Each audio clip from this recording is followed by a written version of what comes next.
Мурдагы оор салмактагы чемпион Даниэл Корме, Джастин Гейджи жана Ислам Макашев экөөсү титул үчүн жолугары мүмкүндүктөрүн айтып өттү. Жана Хорхе Масвидал Колби Ковингтонду каттуу твиттеринде кемсинтип жазып калтырды.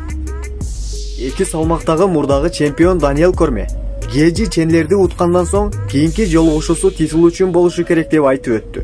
Ал эми буга чейин Даниэл Корме Ислам Макашевди титул үчүн чыгуу керек деген сөзү менимче Джастин Гейджиге жакпагандай көрүнөт. Себеби ушунча жыл бою УФС'де көп турнирлерди өткөргөндөн соң, эми акырындык менен кайрадан Гейджи титул үчүн беттеши керек деген ал. Титулдукка талапкер болуусу керек. Ал чендлер менен беттешүүдө эмне кылуусу керек болгон нерсенин баарын кылып өттү. Негизи менимче Ислам Макашев дагы бир жолу беттешүү өтүсү керек.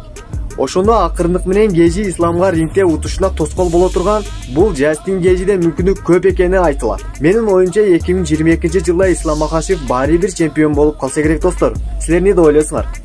Кийинки кабар Хорхе Масвидал жана Колби Ковингтон экөөсүнүн мамилеси аяктагандан соң, экөөсү твиттерде жана сет тармактарда бири-бирине душмандай карап, бири-бирине кемситүү сөздөрүн жазып келет. UFC 268-турнирде Колби Ковингтон Усманга жеңилгенден соң, Масвидал өз твиттерине мындай жазып калтырган. 2021-2022 жылдарга болжол менен машыктыруучуларды алмаштырат жана тренерлерге акча төлөгүсү келбейт. Куру сөздөрдү ашыкча көрчү деп жазып калтырган Масвидал.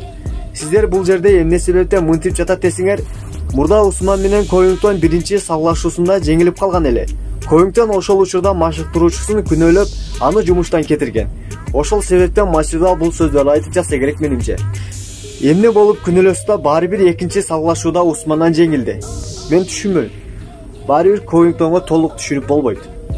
Бүгүнкү кабарлар ушулар эле достор. Эгерде силерге видео ролик жакса, видеого класс басып жана каналга катталыңыз.